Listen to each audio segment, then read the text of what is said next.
জগৎ বিখ্যাত মুহাদ্দিস, যুগশ্রেষ্ঠ মুহাদ্দিস শাইখুল হাদিস ইবনে শাইখুল হাদিস, বাতিলের আতঙ্ক সিংহপুরুষ, বীর সিফাহ সালা, জননন্দিত আলেমে দ্বীন আল্লামা মামুনুল হক হাফিজাহুল্লাহ জালিমের জিন্দান কারাগার থেকে সুদীর্ঘ ৩ বছর পর গতরাতে কাশিমপুর কেন্দ্রীয় কারাগার থেকে জামিনে মুক্তি পেয়েছেন।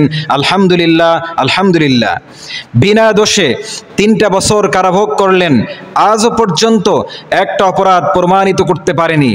আমরা দেখেছি গত রাতে হাজার হাজার মানুষ তাকে বরণ করে নিতে কারাগারের সামনে উপস্থিত হয়েছেন। আলহামদুলিল্লাহ।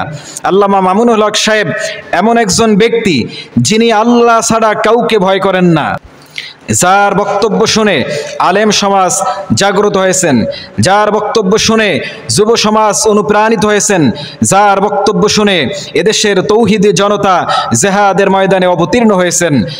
কি অপরাধ তার? তিনি জুলুমের বিরুদ্ধে, জালেমের বিরুদ্ধে, চোর ডাকাত আর লম্পটের বিরুদ্ধে কথা বলেন, কারো রক্তচক্ষুকে তিনি ভয় করেন না।